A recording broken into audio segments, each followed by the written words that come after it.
Buenos días, bienvenidos, bienvenidas. Simplemente voy a introducir a nuestro invitado de honor, Gabriel Calderón, y también a Carmen Márquez Monte, que está vinculada a la casa por la cátedra Pérez Galdós, cuya directora está también aquí entre el público, doña Yolanda Lencillo. Bueno, esto es una actividad del Laboratorio Galdós que todos los que están aquí lo saben. Hay una exposición que termina el día 31, todavía pueden venir a verla, y es una actividad complementaria dentro del marco de la exposición.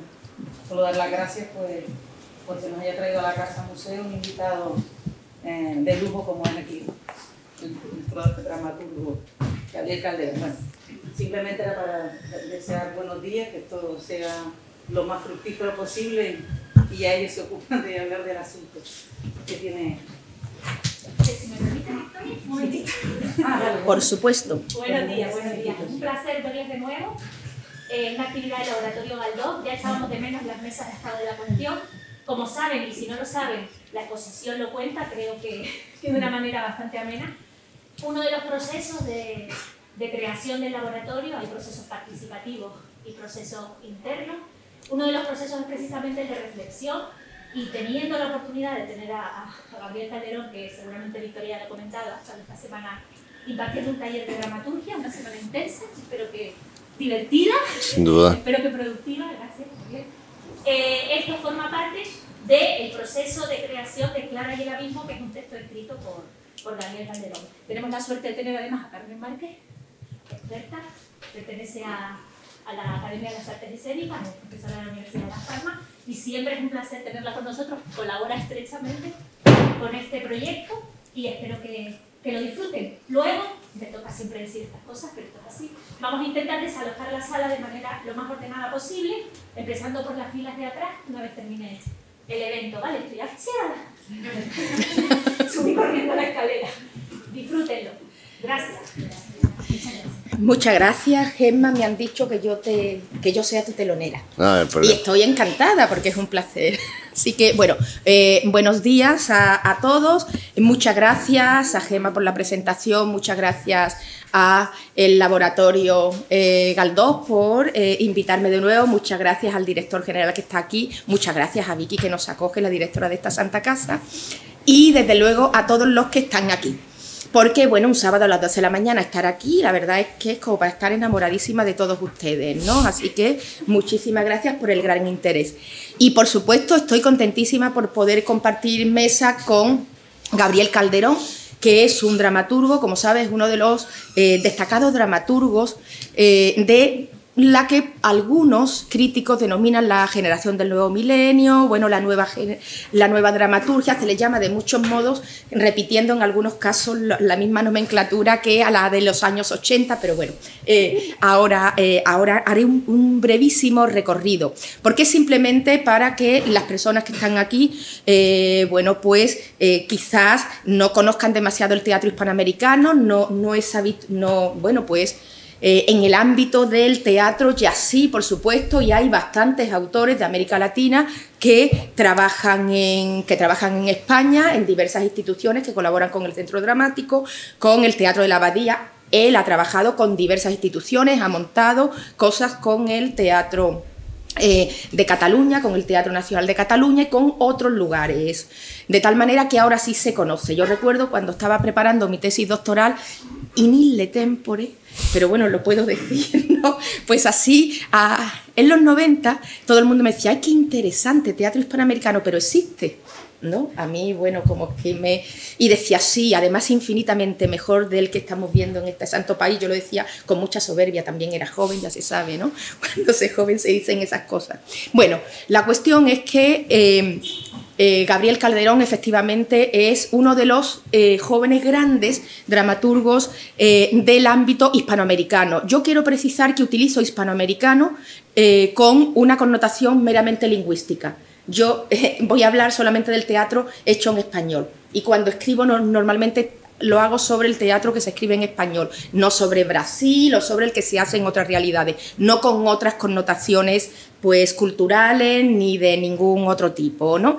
Bien, para entender la producción que hace Calderón y otros, jóvenes dramaturgos uruguayos que están realmente trabajando en todo el ámbito occidental, que es realmente extraordinario. Hay que entender un poco cuál es el proceso, porque a ellos les caracteriza un hecho que ha estado siempre presente en el teatro hispanoamericano. Si hay algo que el teatro hispanoamericano tiene es que es un vocero del acontecer social. Para mí, lo que realmente siempre me atrajo del teatro hispanoamericano desde que me acerqué a él es que ha acompañado a los grandes procesos de la sociedad en todo momento. Hay, por supuesto, excepciones, obviamente, pero en general, bueno, pues encontramos que, bueno, desde el teatro precolombino, desde antes de la llegada de Cristóbal Colón, ya estaba Rabinal Achí y estaba, bueno, pues criticando la invasión de otro pueblo de los rabinales. Cuando llegan los frailes para, bueno, pues transmitir la doctrina cristiana, aprovecharon esos atavíos, tanto personales como en los que se adornaban los espacios para reivindicar su propia identidad. Bueno, tanto es así que en 1552 ya en México tuvieron que prohibir el teatro misionero, porque decían, bueno, claro, porque allí lo que se iban a ver a su propia identidad, afortunadamente, ¿no? Los prohibieron, pues dijeron, no cumple con lo que queríamos. Bien, cuando se produce en el siglo XVII o en el XVIII, que hay duda, el huehuense o baile del macho ratón, ¿qué se está haciendo? Bueno, pues está luchando contra la colonia, por supuesto, y los pueblos invasores. Se sigue representando todavía para que, bueno, pues para hacer una dura crítica a las invasiones sucesivas que desafortunadamente están presentes. Podemos continuar poniendo ejemplos. En el siglo XVIII tenemos Ollantay, y cuando llega la independencia, cuando llega la lucha de la independencia, bueno, pues el gran vocero de los ideales de la independencia es el teatro. San Martín estaba en Lima y se representó una obra de teatro que defendía los valores de la independencia, y desde aquel momento todas sus consignas las hizo desde un teatro. Por eso cuando Higgins en Chile, cuando San Martín en Argentina y otros libertadores protegieron el teatro, después sucedieron otras cosas, pero en principio eso sucedió. Es decir, que el teatro ha acompañado siempre a la sociedad en todos sus procesos. Hay grupos de América Latina que siguen existiendo desde hace muchísimos años. Por ejemplo, menciono dos que existen todavía: Yuyascani en Perú, que nació en 1971, y La Candelaria en Colombia. Ellos, aparte de tener un teatro de sala y hacer, bueno, sus espectáculos, tienen espacio donde hacen sus trabajos, que por supuesto reflexionan sobre el acontecer. También tienen lo que llaman, bueno, pues acciones puntuales, que cada vez que hay un acontecimiento significativo en la sociedad salen a la calle a reivindicarlo a través de la performance. Bueno, y hay grupos que han nacido con posterioridad, pues no sé, en Chile el Pato Gallina y otros muchos grupos. Es decir, que hay siempre una presencia de lo que está aconteciendo.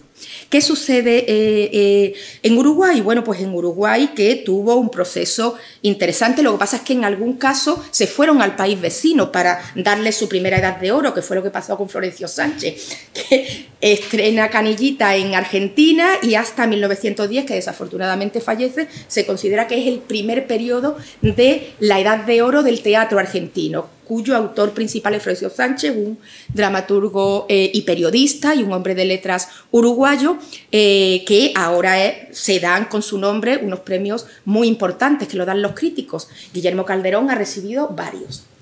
Ha recibido varios de esos premios por dirección, por mejor espectáculo, en fin, bastantes.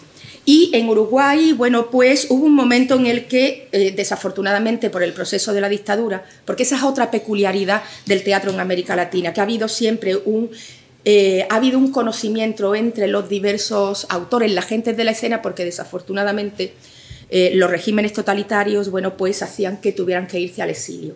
De tal manera que entonces, pues eso ha propiciado que gente de Chile hiciera teatro en Venezuela, que gente de Argentina hiciera teatro en Ecuador y que después, bueno, pues hubiese todo un proceso de intercambio. Aparte de que en los años 70, primero nació en Puerto Rico y después en Venezuela y también en Colombia con el Festival de Manizales, empezaron un proceso de festivales de teatro. Y la gente de la escena de América Latina se confrontaron, se conocieron y empezaron a trabajar juntos bastante más. Y fruto de ese proceso es que ha habido nuevas jornadas de gente de la escena, de grupos que se han retroalimentado. Porque otra de las peculiaridades es que, bueno, mucho antes de que se hiciera en España, en América Latina se hicieron talleres de escritura teatral. Yo recuerdo a los dramaturgos de más edad diciendo que tontería, no se aprende eso, porque bueno, ¿no? Y como que veían con malos ojos lo de los talleres. Pero realmente en América Latina se hicieron con mucha frecuencia y se vio que era realmente muy positivo, sobre todo cuando se produjo el teatro abierto en Buenos Aires. Un proceso que, bueno, que no me voy a detener, pero que de ahí surgieron bueno, pues un movimiento muy estrecho. Por ejemplo, si uno ve, cuando ahora brevemente mencione la producción de Guillermo de Calderón, de Gabriel Calderón. ¿Por qué digo Guillermo? Porque hay un dramaturgo chileno que se llama Guillermo Calderón, que además son más o menos casi que de la misma edad, y es tremendo, porque además empiezan por G, lo siento. No, veces, somos amigos. Y a veces...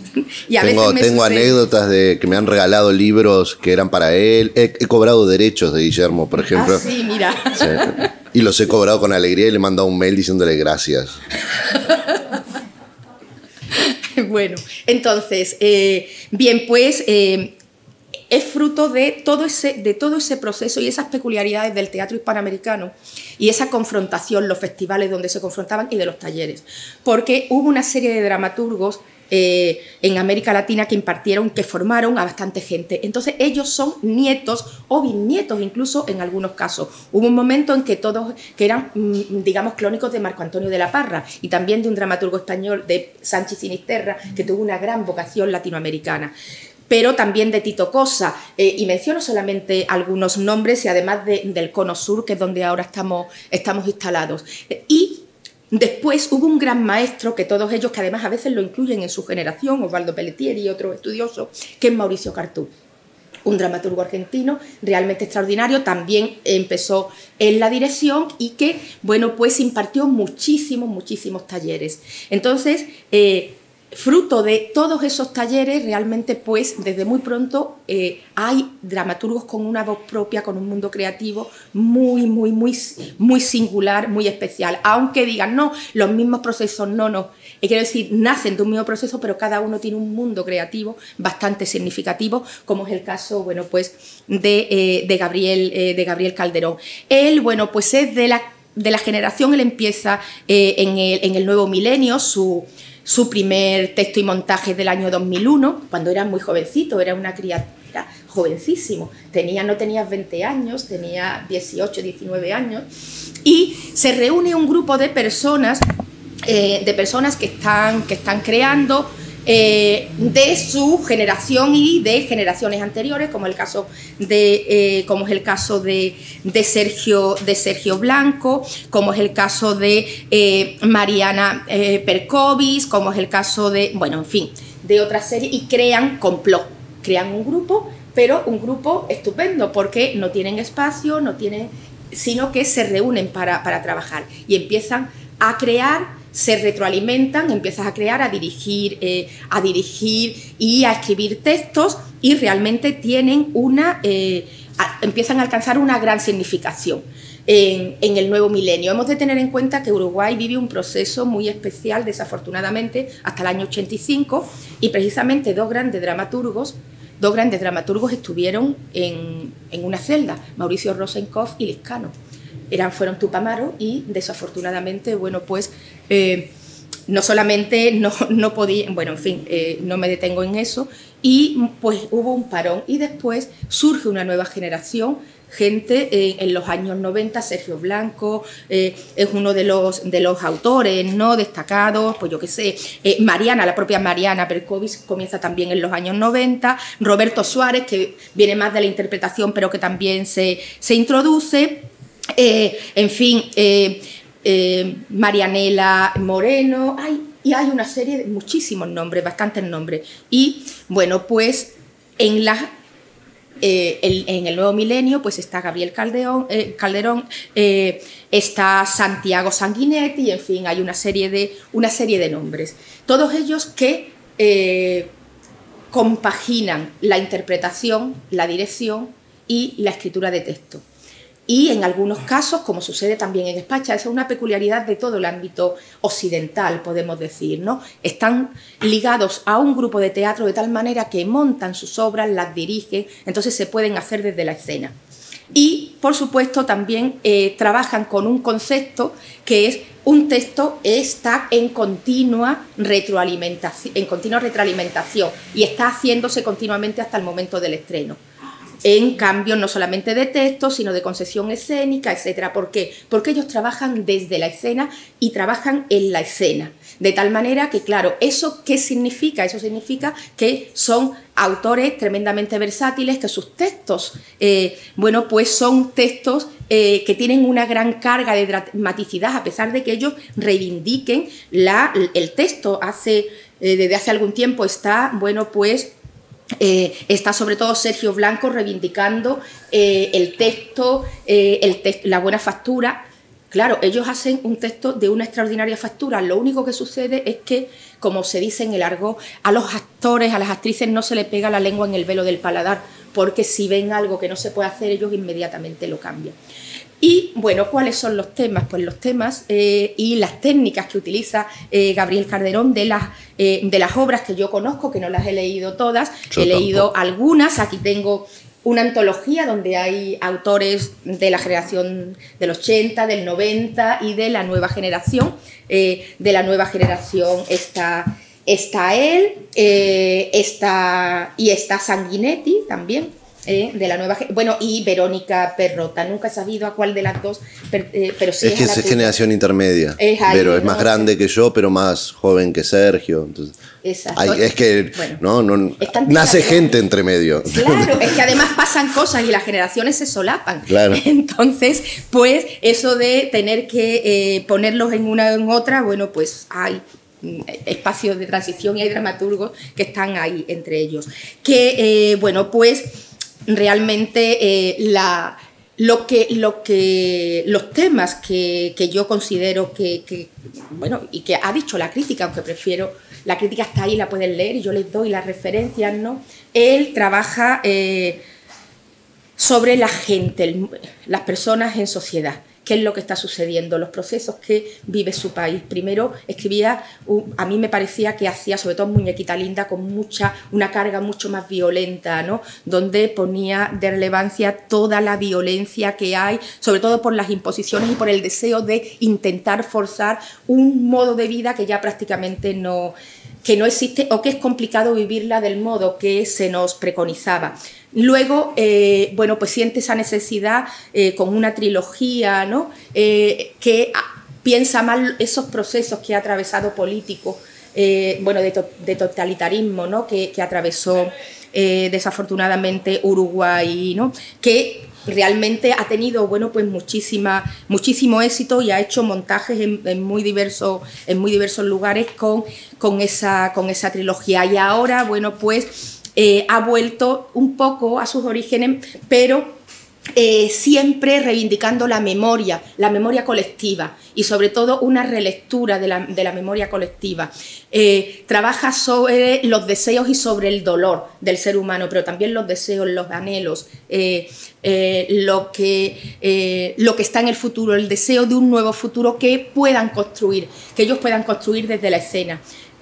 Y utiliza, bueno, como es propio de esta generación, ya la generación anterior, y se lo transmitía también Mauricio Cartún, incluso Sánchez Sinisterra y Marco Antonio de la Parra, que ellos decían que trabajan con desechos, con cosas que van tomando de aquí y de allí, en el buen sentido del término. Es decir, ellos toman y misturan y para eso son creadores y nos devuelven esa realidad otra que nos hace reflexionar sobre posiblemente acontecimientos que estamos viviendo y que estamos viendo, pero nosotros no los leemos del mismo modo que ellos porque no somos creadores, ellos son los creadores. En definitiva, realmente el teatro que hace Calderón es un teatro lleno de vida, lleno de vida. El teatro es vida y siempre reflexionando y mirando al horizonte y sin dar nunca respuestas, sino planteando interrogantes. Los interrogantes, bueno, pues que a él le preocupan, que nos preocupan a todos y nos lo lanza a la escena utilizando todos aquellos elementos que tiene. Pues utiliza elementos de los más media, del melodrama, con lo que se ha nutrido del cine, del cómic, de la música, porque siempre hay elementos. Él toma aquello que necesita para hablar de lo que quiere hablar en esa obra, en ese montaje concreto. Así que todos disfrutaremos mucho con Clara y el abismo, aunque no la dirija él, la dirige Mario, pero seguro, y con ese mundo, esa vida. El teatro es vida y mira al horizonte y nos lanza interrogantes. Y eso es lo que hace el teatro de un dramaturgo que, además de estar aquí con nosotros, él hizo talleres aquí, pero bueno, ha montado en Francia, en Londres, en Nueva York, en Italia, en los más diversos, en muchísimos países, y su teatro, ya sabemos lo difícil que se traduzca una obra de un narrador, pues mucho menos de un dramaturgo, y está traducido ya como a 6 o 7 lenguas, lo cual, bueno, pues es realmente un éxito. Y hay pocos países, yo creo, de América Latina que no hayan montado su obra o que no haya recorrido él con su grupo por festivales y en otros lugares.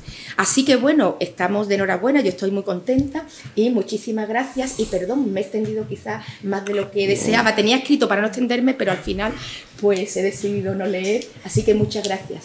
No, muchas gracias a vos, Carmen, además por este recorrido tan rico. Yo no me acordaba de todo lo que contaste y ahora quisiera haber anotado para poder afirmar muchas de las cosas que resumiste de manera tan sucinta pero tan rica. Te agradezco. Es verdad, a veces uno, ya sea Latinoamérica o Hispanoamérica, uno se ve tentado en encontrar las similitudes que están allí, que las hay, y muchas, no solo la lengua, pero también hay grandes diferencias, y entonces uno siempre tiene un poco de calor cuando se siente y viene acá a hablar un poco de algún proceso de un país de Latinoamérica, sabiendo que los otros países tienen procesos muy distintos, aunque tengamos similitudes, como me imagino que tiene Gran Canaria en relación a España, España en relación a Europa, que a muchos les gustará ponerlos en la misma bolsa, pero ustedes sabrán que son muy distintos, aunque tengan similitudes. Es verdad también, como bien explicaba Carmen, que yo empiezo a hacer teatro en el 2000, que tengo una relación distinta con las generaciones que me preceden a la que las generaciones que me precedían tenían con sus referentes y maestros, ¿no? Yo me siento parte de una generación en Uruguay muy mezclada con sus maestros. O sea, que he tenido la suerte de no solo aprender de ellos, sino de trabajar con ellos, de que actúen en mis obras. La primera obra que yo estrené profesionalmente a los 19 años, actuaban profesores míos del conservatorio, ¿no? O sea, que hacía dos años habían estado enseñándome y que a los 2 años, con mucha generosidad, porque probablemente yo no sabía mucho más de esos 2 años, estaban actuando.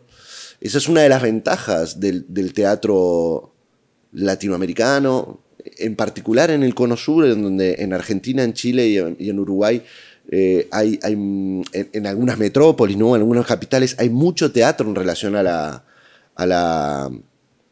población. No quiero decir que hay más tradición que en otros países, como recién hablaba, sino de que a veces hay mucha cantidad de teatro, ¿no? Argentina es un muy buen ejemplo y Buenos Aires lo es. Y Uruguay en su escala, en Montevideo es lo mismo, ¿no? Yo siempre cuento que para entender alguno de los procesos de creación de Complot, que era nuestra compañía, ¿por qué no teníamos sala? ¿Por qué no teníamos un teatro? Bueno, nosotros simplemente yo había nacido al teatro en el 2001, 2002, crisis, Uruguay tiene 3 millones de habitantes, 400.000 habitantes yéndose del país por la crisis económica, más que en la dictadura. nadie tenía trabajo, mucho menos los que no tienen trabajo cuando hay trabajo, que es el teatro. Entonces, nosotros nacimos en ese momento, y en Uruguay hay todavía, ¿no? Pero en ese momento había cerca de 40 teatros independientes, ¿no? Sin un peso del Estado. Ni siquiera le descuenta impuestos la municipalidad, ¿no? Es más, le descuenta una iglesia, para un teatro no. Entonces, y rápidamente nuestra lectura fue: ¿para qué vamos a poner un teatro si hay 40 ya? De los cuales 20 tienen grupos, 20 están vacíos, y de los que tienen grupos, esos grupos empiezan a debilitarse artísticamente porque tienen que sostener los ladrillos. Entonces nosotros dijimos: mire, parasitemos esos teatros en el mejor sentido, ¿no? Preocupémonos que Complot exista mientras exista una obra. Y si no existe obra, no hay dónde encontrarnos, no hay dónde vernos, no tenemos dónde hacer un taller. Nosotros tenemos que todo eso en relación a una obra. Y me parece que eso se hermana de cierta manera también con el Laboratorio Galdós, ¿no? En donde todo esto, ¿no? Todo existe alrededor de una pieza. No alrededor porque la pieza sea importante. Me parece que es una manera contemporánea también de ver los procesos. Ni bien ni mal, como dice Barico en Los Bárbaros, en Ensayo de la Mutación, dice, ¿no?, cómo ha cambiado el fútbol, y dice: nadie dirá que el partido de fútbol no es importante. Ahora, para la industria del fútbol, tal vez el partido es la cosa más pequeña, ¿no? Está allí, pero permite que se desarrolle toda una industria, que se editen libros, que se vendan perfumes, que los niños coleccionen figuritas, y también, digamos, veríamos todo lo industrial, que no es lo que más me gusta, pero también permite... Todo ese mundo permite el fútbol universitario, el fútbol de los barrios, el baby fútbol, el fútbol entre amigos. Bueno, y así hay varios procedimientos. Lo puse con el fútbol porque, como saben, que vengo de Uruguay, se espera que yo diga algo de fútbol, pero no me gusta nada a mí el fútbol, pero hablo de eso porque siempre digo que vivir en Uruguay y que no te guste el fútbol es como ser celíaco y vivir en una panadería. Todo te puede matar, porque todo tiene harina ya, todo tiene fútbol. Pero bueno. Entonces, digamos que ese era el espíritu un poco de Complot, ¿no? Es preocuparse porque existiera esa excusa que era la obra, para después hacer otras cosas, talleres, pedagogía, procesos creativos, y defendiendo mucho lo colectivo, ¿no? Porque también lo colectivo tenía una tradición conservadora, que era la de tener un grupo y tener un espacio. Y nosotros, y muchas veces éramos atacados de individualistas, ¿no? De que eran nombres, y nosotros decíamos: pero nosotros hacemos obras de teatro, y esas obras de teatro necesitan de colectivos que clavan clavos, que arman espacios, con la única diferencia que no se quedan con esos espacios cuando termina la obra, ¿no? Se van a otro espacio. Entonces también hemos tenido nuestros enfrentamientos, pero han sido, yo no sé si más saludables, pero sí, voy a decir, menos fuertes que los que nos precedieron, ¿no? O sea, la generación que nos precedió, como vos bien decías, cuando el 80 vuelve la democracia, hay toda una generación desplazada, muy importante, o sea, desplazada porque o se fue al exilio o estaba en la cárcel, que sale a vivir una vida que no vivió, y eso de alguna manera desplaza a una generación que estaba pronta a vivir, que es la generación que en Uruguay se llama el 83, que políticamente era indiscutible. Hay toda una generación de políticos que dejó lugar, ¿no? De que ahora tienen 40 y 50 y que no pudieron hacer su juventud liderando procesos porque había toda una generación que salía de la cárcel o volvía del exilio, que retornaba. Todo eso, no solo el proceso de la dictadura, que todos sabemos lo terrible que es, sino después el proceso de perturbación generacional para ocupar espacios justamente, ¿no? No para ocupar espacios por ocuparlos, sino para decir: bueno, es el momento de mostrar lo que hago y de hacer.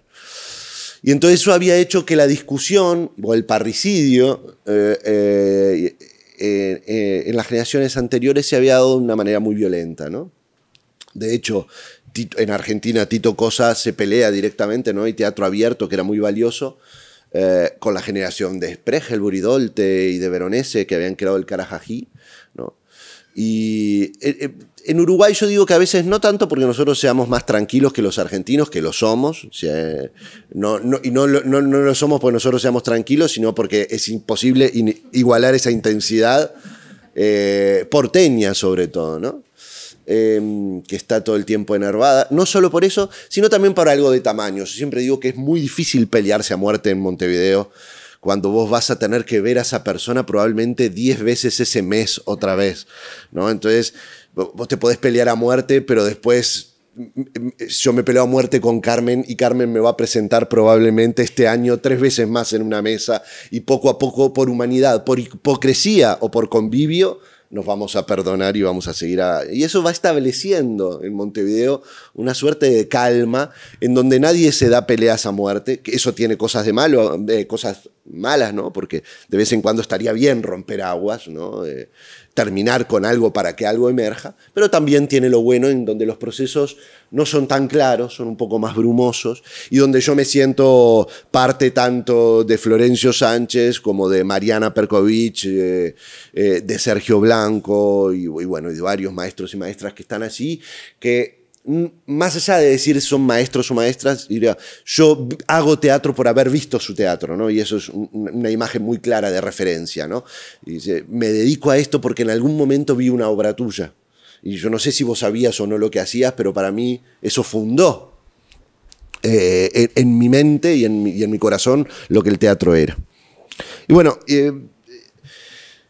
resumiendo, y terminando un poco con esa presentación, Complot nace con ese espíritu y muere también con ese espíritu. No muere, lo matamos, ¿no? Nosotros teníamos un miedo que era... Ustedes saben que en Uruguay, o no tienen por qué saberlo, pero imagino que algunos lo pueden ya tener más estudiado que yo. Incluso en Uruguay hay varios teatros independientes históricos. Uno de ellos fue el Galpón, que se exilió en México y en Costa Rica. El Galpón tiene 70 años de vida ininterrumpida, independiente, sin subvenciones. Tiene un teatro con 3 salas, una de 800 butacas, una de 400 y una de 100. Tuvo originalmente un club de socios que les permitió comprar ese teatro, después se ha mantenido con un socio espectacular. O sea, hay una gran tradición de teatro independiente en Uruguay. Entonces, cuando uno nace y marca una diferencia con esos grupos, no marca una diferencia con 1 o 2 artistas, marca una diferencia con una tradición, ¿no? Nosotros, como Complot, no queríamos seguir los pasos de los grupos como El Circular, con el que yo trabajé muchísimo, o de Galpón, con el que vengo de hacer una colaboración. Y eso nos llevó un tiempo, tanto a ellos como a nosotros, comprender que no era un contra, sino que era tratar de encontrar un camino propio, ¿no? Por eso también una de las cosas que hicimos en Complot, cuando cumplimos 10 años, 30 espectáculos hechos, dijimos, hasta acá, se terminó. No. Teníamos como un miedo, un prejuicio, pero un miedo que funcionaba, que era no queríamos ir por los festivales diciendo nuestro grupo tiene 20 años de trayectoria, o 30 o 40, ¿no? Preferíamos decir, colaboramos intensamente y maravillosamente durante 10 años y ahora seguiremos colaborando con ellos, pero ya no tendremos un grupo. Lo bueno de no tener espacio, ¿no? De no tener ni una computadora, es que cuando dijimos se terminó, simplemente nos mandamos un mail. Y fue una discusión interesante entre nosotros, pero no tuvimos que desarmar ni repartir nada. La creación de la creación no, porque la dramaturgia tiene tradición también en Uruguay, pero la lectura de que la dramaturgia atravesaba un momento crítico en Montevideo y que nosotros teníamos que hacer ciertos movimientos, de lo cual yo como estudiante me sentía parte, también nace en el 2000, ¿no? En el 2000 nosotros empezamos a sentir muchas veces, hay dos procesos allí. Uno, el de no hay dramaturgia nacional. No existen los autores nacionales, se decía, o no hay. Después, cuando uno listaba rápidamente, decía, a ver, vamos a hacer una lista, y llegaba a los 50, decía, bueno, pero ¿cuántos buenos? ¿No? Entonces voy a decir, bueno, a ver, vamos a hacer una lista, y cuando llegaba a los 20 decía, sí, pero ¿cuántas obras buenas tiene? Bueno, y entonces al final uno empezaba a ver que había dramaturgia nacional, que había autores y autoras, ¿no? Hace poco, por ejemplo, que es otra relación a cómo el patriarcado ha moderado el teatro y cómo ha ocultado autoras. Se acaba de publicar el año pasado una lista de autoras totalmente desconocidas que han estrenado y que han estrenado en el Teatro Principal de Uruguay, no que han estrenado y que la han ocultado, sino de que la ha ocultado la historia también, las ha ocultado, ¿no? Por eso para mí también era muy importante todo en aquel proceso de fundación de Complot, que en ese momento mi referente, mi maestra era Mariana Perkovich, que tenía una mirada muy particular sobre esto, ¿no? En segundo término, yo lo diría antes, porque estas son reflexiones más históricas y también de cuando uno tiene un camino ya determinado, en donde mira para atrás y ve no solo lo que uno ha hecho y en qué ha participado, sino qué parte de eslabón, cómo es la cadena de la que uno es un eslabón.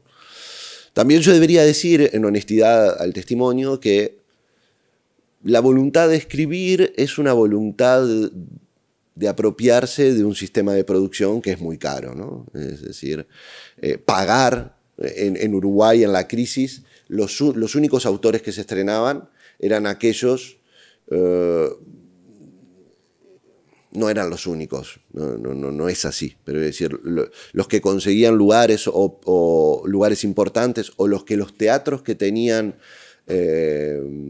elenco usualmente hacían, eran los europeos.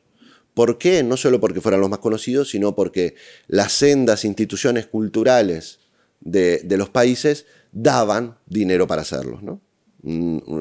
Siempre digo que es un escándalo eso, cómo todavía hoy funciona en Uruguay, ¿no? O sea, en Uruguay,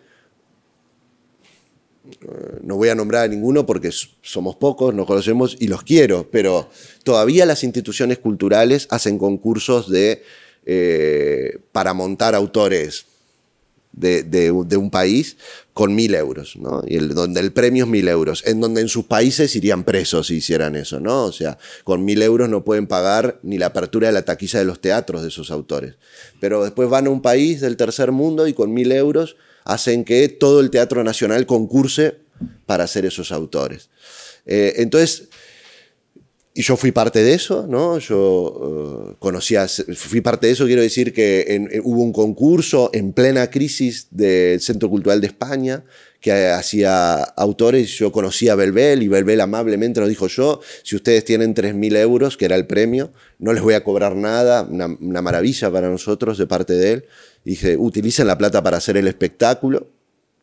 Y a los 20 estrené una obra de Belbel habiendo ganado ese concurso. O sea que también uno aprovecha esos procedimientos, ¿no? No estoy atacando nada que no use y de lo que yo no haya contribuido a fortalecer, ¿no? Pero en cierto momento, cuando te encontrás con algunos autores, y siempre te encontrás, o autoras que no entienden tanto el procedimiento, ¿no? Y no tienen por qué entenderlo, ¿no? Es decir, yo entiendo que ustedes sean pobres, pero yo vivo de esto, y no podíamos acceder a los derechos, yo dije, bueno, vamos a copiar lo que hacen, no a plagiar, pero así a copiar los procedimientos que nos gusten y a empezar a hacerlo nosotros. Y en el caso personal, mi escritura fue por tratar de empezar a parecerme a autores que admiraba y que no podía pagar, ¿no? Y no solo el procedimiento de escribir, sino el procedimiento de comprender, ¿no? Porque no podía ser, siempre hablo de La Vuelta al Desierto de Coltés, es una obra que a mí me fascina, no podía ser La Vuelta al Campo y llamarle de Gabriel Calderón, tenía que verdaderamente no plagiar. Además no me interesaba de Coltés su contenido argelino, francés, de Colonia, no era eso. Me interesaban procedimientos dramatúrgicos que estaban allí y yo decía, ¿cómo lo hace, no? Entonces, tratar de comprenderlos para reproducirlos en obras que se van a estrenar fue un procedimiento pedagógico siempre muy intenso y apasionante, ¿no? Que como ustedes sabrán, o como me acaban de escuchar, hablando de todo lo malo, esto tiene todo un costado muy bueno, ¿no? Que en Uruguay basta querer hacer teatro para estrenar en una sala profesionalmente, con público profesional, ¿no? Que uno no conoce, que no son sus amigos. Y eso permitía que yo a los 17 años ya había estrenado un espectáculo, y claro, y tengo 38, y tengo 38, o sea, hace 20 años que hago teatro y he hecho cerca de 30 espectáculos en Montevideo. En Montevideo. Esa escuela en Europa, en muchos de estos teatros, no porque es muy distinto, pero piensen nada más en Francia o en Alemania, en donde los sistemas profesionales son muy costosos, o en Suiza, donde yo trabajo, y es inimaginable que un autor a los 35 es imposible. A los 35 están estrenando su segundo o tercer espectáculo, porque el sistema es profesional, porque está pago, porque, ¿no? Etcétera, etcétera, etcétera. Siempre pongo de ejemplo que una producción pequeña mía en Europa, que las he hecho, una producción pequeña que el teatro pague a todo el mundo como debe pagar, sale 120.000 euros en un teatro subvencionado, ¿eh? Y 100.000 euros es lo que tiene Uruguay para todo el Teatro Nacional, ¿no? Entonces, estamos hablando, estamos comparándonos incomparablemente. Todos hacemos teatro, pero a veces para entender el procedimiento, por qué alguien escribe así, hay que entender que son sistemas mucho más complejos que yo me senté un día y dije, quiero apropiarme de... No, me doy cuenta que fue más lo que sucedió. Cansado de conseguir poco dinero y que eso se fuera, o que no pudiera hacer las obras que me gusta, dije, pues voy a ser autor, ¿no? En determinados momentos eso sale bien, uno le agarra el gusto, y hoy por hoy yo soy dramaturgo, ¿no? De eso me encargo. Pero no empezó así. Como tal vez para cerrar un poquito esta primera intervención y tal vez dejar, no sé si... De Clara, ¿no?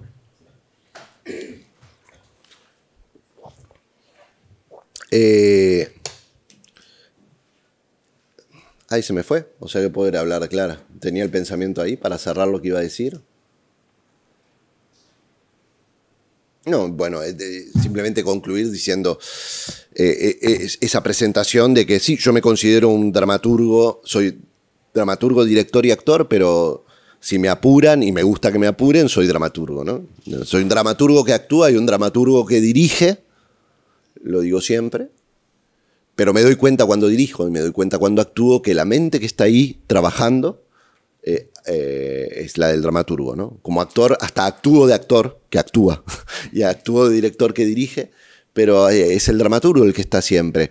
Y tengo muy claro esto y es algo en lo que yo siento que la tradición de mi país me ayuda mucho, que es la de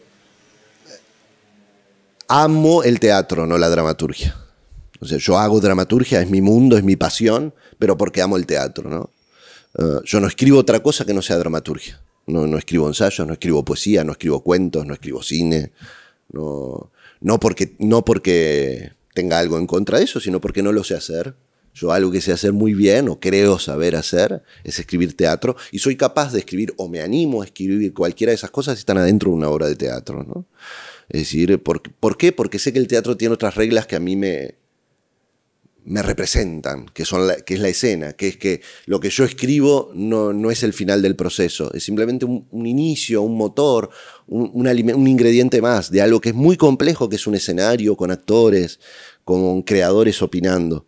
Por eso defendemos, muchos de nosotros, la fuerza de la dramaturgia, no por la preponderancia, sino por decir, ¿quién no quisiera que los actores y las actrices tuvieran fuerza? ¿Quién quiere malos y malas actrices y actores? Nadie, todos quieren los mejores. Pues también queremos los mejores y las mejores dramaturgas, ¿no? Y los mejores diseñadores. Entonces que defender ese terreno no es para dominarlo, aunque entiendo que el siglo XX y el siglo XIX también, pero el siglo XX sobre todo ha tenido una preponderancia del texto después del director, pero bueno, que esa pelea la den los que quieren darla, ¿no? Nosotros estamos en una cosa que es muy difícil, que es hacer teatro, que ya es complicado. Y por eso uno, hacía Clara y el abismo, y agradezco la invitación del laboratorio porque hace una invitación muy genuina en este sentido, respetando toda esa dificultad, ¿no? En ningún momento, alguien me preguntaba los otros días en el taller, pero el tema lo trajiste vos. Bueno, las cosas se dan más de manera brumosa, ¿no? Por supuesto que es muy difícil escribir cuando te pautan un tema. Pero en este caso, Mario Vega me conoce hace mucho tiempo, Valentín también, han visto espectáculos míos en Manizales, nos hemos encontrado en otros festivales, incluso aquí. Y veníamos intentando, digamos, coqueteando, hacer algo hace tiempo. Y en un determinado momento fue Mario el que me llamó y me dijo, bueno, tratemos de concretar y nos gustaría que escribas un texto. Y yo le dije, bueno, a mí también me gustaría escribir un texto, lo que pasa es que me cuesta mucho, ¿no? A mí me gustaría todos los días escribir un texto. Yo soy de procesos lentos, entonces a veces yo escribo, me lleva 1, 2 o 3 años escribir un texto, no porque lo esté escribiendo todo ese tiempo, sino que porque para mí escribir, el acto es algo muy sencillo, pero para que yo me siente a escribir diciendo, bueno, ya hay algo aquí, ese es un proceso muy complicado, que me cuesta explicar incluso, pero que bueno, que es en el que yo me siento pronto o no para sentarme a hacer una obra. Mario me escribió y me dijo, bueno, yo te voy a dar algunos insumos y vos pensá a ver si te sirve. Y yo le dije, te lo agradezco, porque a veces cuando te dicen escribí lo que quieras, me ahogo en la totalidad, ¿no? Es decir, yo no sé ni lo que quiero, entonces ahora gracias a Mario tengo que pensar en qué quiero, yo que estaba tan tranquilo. Entonces, si me puedes dar algunas pautas, mejor. Y entonces él me dijo, bueno, mira, nos gustaría trabajar sobre el cáncer, tenemos la idea de que sea un monólogo, puede ser que sea musical, todo muy abierto, con mucho cuidado, en el sentido de que si vos, puede ser que no nos gustaría que fuera cáncer, pero si vos decís que no, lo hablamos, vamos a otro lado. Entonces uno piensa con mucha libertad. Yo me tomé unos 3 meses ahí para ver si se me ocurría algo en relación al tema, a que fuera monólogo. Y en ese sentido, a los 3 meses tuve una conversación en donde le dije, mira, se me ocurrió algo, pero quiero ver si es posible. Que es, él ya me había dicho la idea de un monólogo que fuera de atrás para adelante, ¿no? Entonces yo dije, bueno, si vamos a hablar del cáncer, una mujer que muere de cáncer, lo vamos a contar desde la muerte, desde la muerte hacia atrás, la gente va a generar una empatía inmediata con esa muerte. Entonces lo que yo te propongo, y quiero saber si a vos te interesa para el proyecto, para ustedes, es que a medida que vamos avanzando, retrocediendo en su vida, pero avanzando en la obra, vayamos descubriendo que esa mujer con la que lloramos y por la que lloramos es complicada, digamos, que tal vez nuestras lágrimas fueron vertidas sobre alguien que, no digo que no lo merecía, porque nadie merece morir, pero que tal vez si supiéramos nos lo hubiésemos ahorrado. Me parece, a mí me gusta pensar mucho ese procedimiento en donde las cosas son como son, en general, pero hay algunos lugares, algunos momentos en donde las cosas no son como son. Y si así los encontramos, generamos un problema al statu quo, ¿no? El cáncer es malo, punto. Pero en algunas personas no sería deseable. Es un problema, ¿no? Uno diría, nadie le desea, pero si a Hitler lo hubiese agarrado un poquito antes, no hubiese sido deseable. Yo no le deseo el mal a nadie realmente, pero digo, teniendo tanta gente, ¿por qué no cayó ahí? O personas malas, que las hay en todos lados. No necesita ser algo tan extremo, ¿no? Y que a veces uno... Yo he tenido ese pensamiento del que me avergüenzo, ¿no? De cuando una persona que es detestable y ha hecho mucho mal, y al tiempo me entero que tiene cáncer y pienso un poco de justicia. Y inmediatamente digo que... Entonces me parece que el teatro tiene que buscar la manera de para mí, claro, porque si no haríamos todos lo mismo. Entonces, a mí me gusta esa manera de ubicarnos en algún lugar un poco más complejo y no tratar de hacer algo. Primero, a mí no me gusta confirmar lo que ya pensamos, ¿no? La mente del espectador. El cáncer es malo, entonces yo lo que voy a hacer es contarlo de una manera poética que lo diga de manera nueva, pero que lo diga. No me siento útil allí. Pero por suerte hay otros artistas, ¿no? Que lo pueden hacer. Y eso, y con esto termino. Pero termino para poder hablar con ustedes, o para hablar con Carmen también, no por terminar, no porque me quiera ir o porque me cierre Benetton. Que no cierras, buenísimo. Que es una reelaboración personal que hice en mi escritura, sobre todo en la escritura que se llama de teatro político y fantástico, no porque sea fantástico de bueno, sino de fantástico porque trabajo con la fantasía, en la pentalogía que escribí, que es una reelaboración del teatro político. El teatro político que se hacía en general en Uruguay, uno podría decir en Latinoamérica, ¿no? Y que yo creo que yo ya no necesariamente escribo ese tipo de teatro político, pero sí sigo utilizando ese procedimiento, como se los acabo de explicar en Clara y el Abismo. Que es a partir de la estructura que manejo es a partir de un pensamiento de Javier Dolte, el autor argentino, que él tiene un texto que se llama Juego y Compromiso, en donde elabora diferentes procedimientos para justificar por qué toda esa generación del Carajají no era que se oponía al teatro político como usualmente se daba, sino que preferían cambiar el eje de la discusión y pasar de lo político o el teatro trampa, como él lo llama, al teatro como ilusión. Es un texto maravilloso, se los recomiendo. Y yo solo voy a tomar un pedacito para mi bienestar, o sea que no hagan nada responsable a Dolte de esto que voy a decir yo, porque además lo que él dice está dicho y lo pueden leer en internet. Él me gusta porque en un momento dice, cuando se salió de la dictadura, que fue algo que pasó tanto en todos los países de Latinoamérica, bueno, de diferente manera,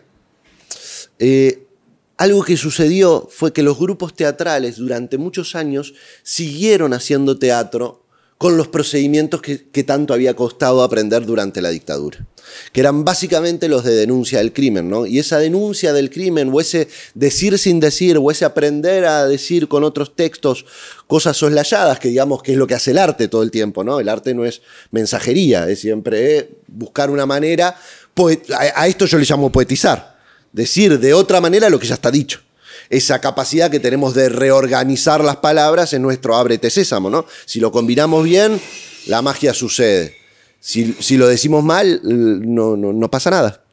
Siempre me gusta pensar en Onetti frente a la máquina. Él decía esto, ¿no? Frente a la máquina de escribir, decía, pensar que aquí está el Quijote, lo único que hay que saber es la combinación, ¿no? Vaya bella imagen de la poesía, ¿no? Es la combinación la que determina la poesía, ¿no? Los ingredientes son siempre los mismos, por lo menos en español las mismas palabras, fonemas. Es así la capacidad de articular generando cosas nuevas. Entonces, digamos, el teatro durante la dictadura decía esto, pero su contexto era muy distinto. Es decir, una cosa es denunciar un crimen cuando están los juzgados abiertos y se pueden denunciar así, y otra cosa es cuando no están abiertos y cuando la dictadura campea y cuando no nos dejan reunir y cuando el crimen que estamos denunciando es uno que se está cometiendo en estos momentos en la calle, ¿no? Entonces es muy distinto. No quiere decir lo mismo denunciar el crimen en uno y en otro contexto. Dolte, de manera, me parece muy luminosa, establece el procedimiento o hace un paralelismo con el procedimiento de Hamlet, ¿no? Y dice, ¿qué hace Hamlet cuando conoce el crimen? Una obra de teatro también, ¿no? Dice, Hamlet, pudiendo hacer 8000 cosas, lo que se le ocurre, ¿no? Es hacer una obra de teatro. Ahora, esa obra de teatro es representada frente al criminal, ¿no? El objetivo de hacer la obra de teatro es despertar. Bueno, no sabemos cuál es, ¿no? Más allá del que está explicitado en la obra, pero es tanto despertar la conciencia de Claudio, ¿no? Que Claudio vea que ha cometido un crimen, tanto así como decirle al criminal, yo sé tu crimen, ¿no? O así como dice Laurent Berger, un amigo, un director francés, que dice, no solo le está diciendo yo conozco el crimen, es, mirá, te muestro como una obra de teatro, yo soy también capaz de matar, ¿no? Bueno, Hamlet, es maravillosa, ¿qué vamos a decir? Ahora, me parece particular esta idea de representar el crimen, denunciar el crimen frente al criminal. Porque un procedimiento que había empezado a suceder y del cual yo recibí testimonios, yo todavía veía obras en el 2000, era que el teatro político en general denunciaba un crimen, pero no frente a los Claudios. Es decir, los Claudios ya no estaban en la platea, sino que los que estaban eran Hamlet.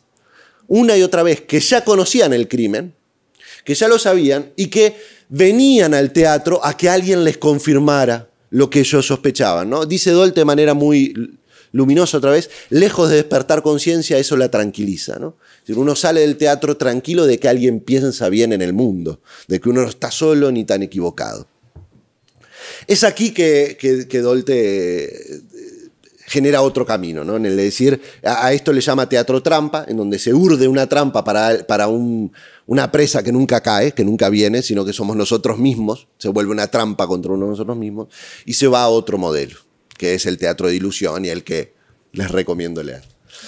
Yo me quedé ahí, en algún momento, porque me gustaba la idea de el teatro como una trampa, que a mí todavía me parece. A mí me parece que la gente viene engañada al teatro, ¿no? Creo que siempre, que le gusta ser engañada, pero que siempre viene con una suerte de, ay, ojalá no duela, ¿no?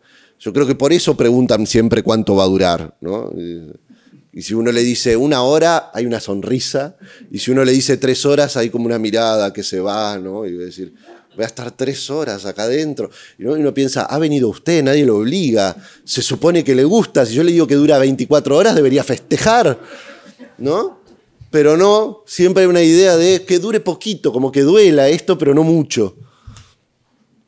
Entonces dije, me empecé a decir a mí mismo, seré capaz yo, de pensar una trampa contemporánea. Y entonces hice la siguiente reelaboración. Si el teatro se ha llenado de Hamlets, entonces hay que hacer teatro como si fuéramos Claudio, ¿no? Es decir, es Claudio el que va a estar en el escenario tratando de justificar el crimen. A ver qué le pasa a Hamlet, ¿no? A ver si de repente se encuentra en el anverso. Esto es muy peligroso porque yo no me considero Claudio, no lo soy, ¿no? En el sentido de que lo planteo. Tengo que actuar una mirada. Tengo que tratar de justificar, de decir que el mundo es de una manera que yo creo que no es. De una manera superficial, tengo que plantear obras que defiendan el fascismo, que se vanaglorien del dinero, cosas que en algún punto yo no creo, pero con el objetivo de generar una rispidez, un movimiento de conciencia en un espectador que se parece mucho a mí. Por eso los procedimientos de escritura en general tienen que ser incluso incómodos para mí, ¿no?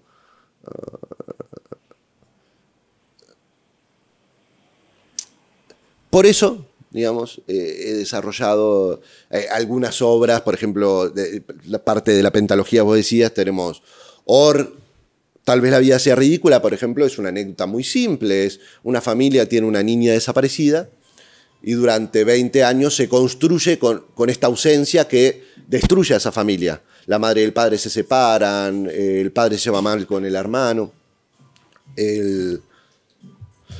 Pero 20 años después, el drama empieza cuando el hijo le cuenta al padre que quiere ser militar.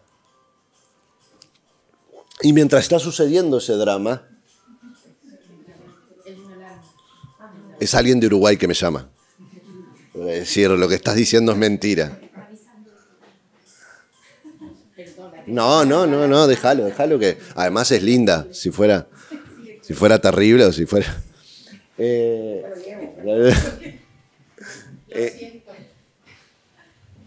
y entonces en el padre pelea con el hijo para que no sea militar, porque le parece que es que no puede un hijo dedicarse justamente a ser parte de lo que han asesinado, han secuestrado y desaparecido a su hermana.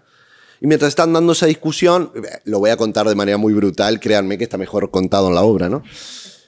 Los extraterrestres invaden la ciudad y ahí descubrimos, en vez de bajar un extraterrestre, baja la hija desaparecida 20 años después y descubrimos que la hija fue secuestrada durante la dictadura, pero no por los militares, que existieron y fueron malos, sino que justo ella fue abducida por los extraterrestres, ¿no? Y entonces ahora ellos se tenían que unir a los militares, a los que odiaron durante 20 años, para defender al pueblo, porque los vienen a colonizar, etc. Bueno, una obra... yo no creo nada de eso, no creo que hubo extraterrestres, no creo nada, por supuesto, eso. Pero servía para enervar un poco la mirada que en Uruguay está siempre igual, ¿no? La mirada que nosotros hemos construido. Incluso esa obra nació a raíz de haber perdido en 2009 una votación, hubo un referéndum nacional para anular una ley que no permite investigar los crímenes. Nosotros tenemos una ley de impunidad votada por todos a la salida de la dictadura, entonces muchos decían votada con miedo, para que no se investigaran los crímenes y no se juzgaran a los militares. Eso era una ley del 89. Yo soy del 82. O sea que yo crecí con la idea de que el pueblo había votado con miedo y que nosotros teníamos impunidad por el miedo del pueblo. En el 2009, 30 años después, 20 años después, cuando gana Mujica, no que ganaba la derecha, cuando gana Mujica, que había estado preso y todo, en el mismo acto eleccionario, el pueblo vuelve a reafirmar la ley de impunidad. Entonces yo dije, bueno, yo voy a hacer una obra y si se enojan conmigo les digo, vayan a votar, soretes, en vez de venir acá a enojarse que siempre... Perdón, Sergio Blanco me dice, dejá de decir malas palabras. Pero no saben lo que significa. Digo, siempre es más fácil enojarse con el teatro que enojarse con otras instituciones más poderosas. Entonces... lo hicimos en ese contexto, ¿no? Y durante unos años trabajé con ese modelo, digamos. Y ahora, desde Ana contra la muerte, Clara y el abismo y algunas otras obras, he pasado a otro cuarto, a otra habitación, ese modelo que es tratar de salir de lo social y lo institucional y pasar un poco al individuo, ¿no? Al individuo como representante de lo colectivo. Y estoy un poco en ese camino. Estupendo, bueno,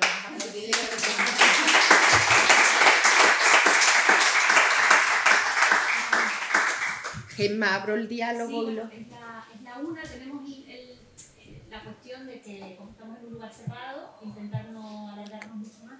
Sí, no, a ver, no por ser aguafiestas, sí, pero estamos en fase 3, incluso yo pensé que debíamos anular el acto, o sea que después de esa razón estaríamos aquí escuchando muchas horas, 24 horas.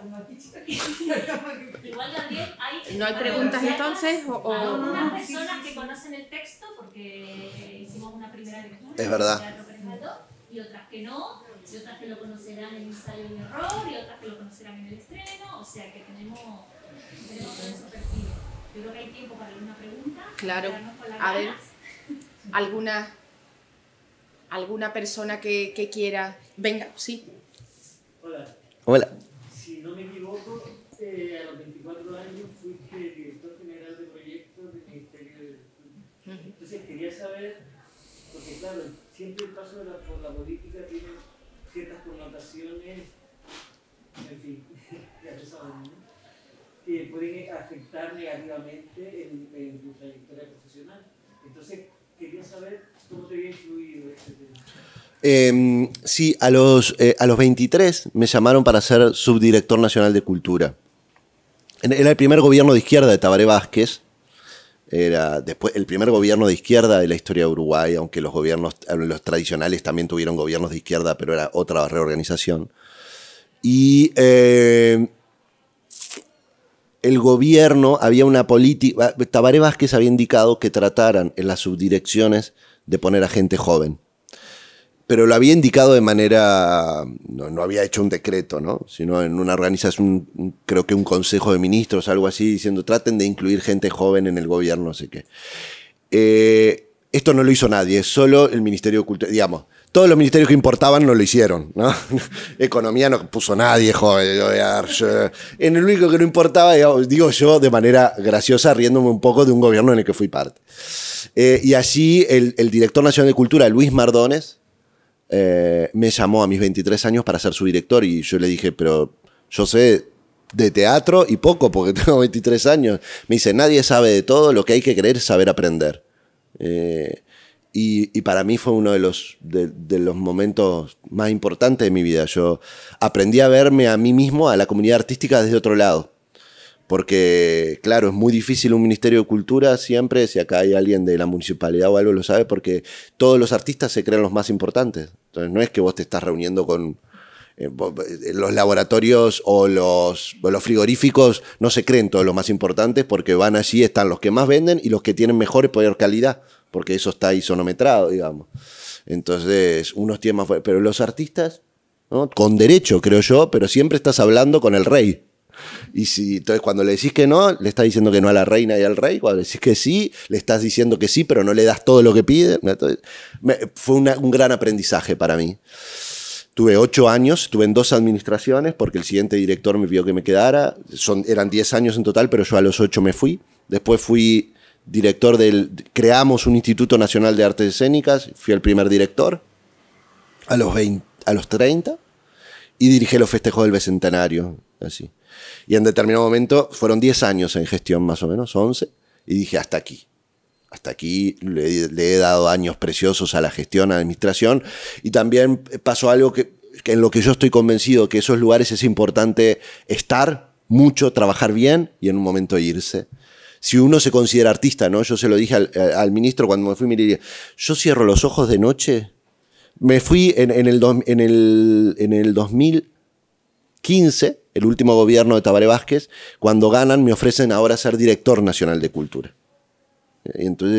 Y yo ya había sido 8 años subdirector, que era casi lo mismo porque es el que hace el trabajo. El director es el que va a todas las reuniones, el que dice sí, después el subdirector lo arregla.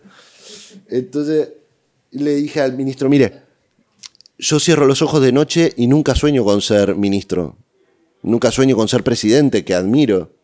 Nunca sueño con ser... Siempre sueño con hacer obra de teatro. Me parece que llegó el momento de de decir hasta acá. Y me ayudó, esa propuesta me ayudó a dejarlo. Lo volvería a hacer, ¿eh? Lo volvería a hacer en otro momento cuando vuelva a estar enamorado. O sea, 10 años en gestión te dejan muy cansado, muy herido, bien herido, ¿no? Pero hay que dar tiempo. Yo me acuerdo cuando entré con 23 años la ilusión y la fuerza que tenía. No había manera que me dijeran que un no fuera aceptado. Y cuando terminé, yo ya le decía que no a los que entraban, ¿no? Decía, eso no va a funcionar, va a ser para lío. Entonces me parece que la renovación permite justamente esto, y la renovación no tiene que necesariamente ser de la gestión pública. Hay gente que se ha ido a otros lugares, ¿no? Y hay otros que se quedan y mantienen su juventud. Mi incapacidad no habla de los demás. Y para mí fue muy útil en ese sentido, porque yo, por ejemplo, desde los 27 viajo a Europa y nunca me quise ir de Uruguay. Entonces, siempre he tenido que pensar mucho cómo pertenezco a mi país, que es un país pequeño, o si yo pertenezco a otra comunidad que es la teatral y es la del mundo. Uruguay tiene, como muchos países de Latinoamérica, pero la imagen fundante de la dramaturgia en Uruguay es Florencio Sánchez, su primer gran autor, que tiene éxito en Buenos Aires, otra gran fundación de nuestro teatro a la que yo he tratado de no hacer, ¿no? Mi camino no se ha desarrollado en Buenos Aires, pero eso muchas veces los padres preguntan, ¿y cuándo te vas a Buenos Aires, no? ¿Por qué te quedas acá? Estamos a 40 minutos. ¿Por qué no se van allá, donde verdaderamente está la discusión? Y la segunda de Florencio es que se fue a Buenos Aires, donde era estrenado, y en un momento le llega la gran promesa, un actor italiano le dice, tus obras se van a hacer en Italia, las vamos a traducir, y él con 34 años le pide al presidente de Uruguay, esto es bien Uruguay, el presidente organiza una cena a beneficio de Florencio, y lo envían al gran autor nacional a estrenar a Europa. Y Florencio llega y no logra dar con el actor, y finalmente cuando da con el actor le dice que no le había prometido traducir nada, ¿no? Y Florencio se queda ahí medio sin querer volver porque iba a defraudar a todo un país, ¿no? Entonces, con 34 años se contagia de tuberculosis y muere, esperando la fama, ¿no? Eso funda un poco la imagen de la dramaturgia uruguaya, la de ir a Buenos Aires, pegarla y finalmente ir a Europa y que nos estrenen allá. Yo lo he hecho eso, digamos, otra vez, ¿no? No estoy señalando diciendo, ¡ay, qué inteligente! Yo que no lo hago. Yo lo hago, pero siempre con una contradicción propia de decir, no es para irme de ningún lado, yo voy a vivir en Uruguay, me voy a quedar allá, no voy y de hecho esa es un poco también la dificultad que he tenido para trabajar con Valentín y con Mario, que querían trabajar antes. Yo les decía, no puedo viajar todavía, no puedo ir. Yo tengo hijos chicos, por ejemplo, tengo familia, tengo niños chicos, viven en Uruguay, nos vamos a quedar ahí. Hace un año me ofrecieron la dirección de un teatro nacional en Italia que implicaba irse a vivir allá. Es muy difícil explicarle a la gente que no es mi proyecto de vida, ¿no? Que venir acá y trabajar es parte de mi proyecto, me ayuda a vivir mejor en Uruguay, pero además conozco gente, ensancho mi mundo, veo otro teatro, pero que mi proyecto sigue siendo Uruguay. Y parte de ese testimonio es también haber aceptado responsabilidades, ¿no? Una de las cosas que me dijo Luis Mardón, el director, me dijo, leí una nota, cuando me llamó me dijo, leí una nota ayer en el diario, en donde nos tratás bastante mal. Y yo le dije, sí, porque ustedes están haciendo esto y no están haciendo esto, y yo no, boca grande de joven, ¿no? Es decir, dice, bueno, vení a trabajar, ¿no? Y era como, bueno, si uno tiene boca para criticar, cuando lo llaman para trabajar, tiene que estar ahí, poner un poco de uno, hacer los sacrificios personales que sean necesarios. Pero también, entre volverse un funcionario y ser un artista puro, creo que hay un abanico de posibilidades entre las que uno se puede mover sin necesidad de decir, hago esto solo o lo otro solo. Muy bien, ya. Pues muchísimas gracias. Bueno, no, muchas gracias a ustedes. Muchísimas gracias por todo y sobre todo por venir aquí, enriquecer nuestro laboratorio y hacer que sea más, ¿cómo decirlo?, más internacional y que tenga distintas voces y sobre todo poder conocerte hoy. Yo creo que estamos todos agradecidos con eso, deseando ver la obra. O sea, te llamamos y te decimos, yo no estoy, por suerte, atacan a... Yo me preocupo mucho de no estar en los estrenos. No, mentira. No puedo venir justo, pero estoy seguro que va a ser genial. Les agradezco, también les agradezco que conocí a Galdós, conocí alguna obra, ahora me llevo varias obras, pero sobre todo estoy muy contento, Valentín me lo acercó ayer, me llevo unas libretas de dibujo de Galdós, que tengo la misma afición, dibujo mal, pero tengo libretitas, ¿no? Entonces me llevo 4 o 5 libros de sketch de él, de paisajes, de personas, maravilla, me voy muy contento y lo voy a copiar. O sea que también para mí ha sido descubrimiento de otra arista de Galdós, de la que me voy muy contento. Gracias, Carmen, y gracias, Victoria, por recibirnos aquí, en esta casa que ya es nuestra. Nos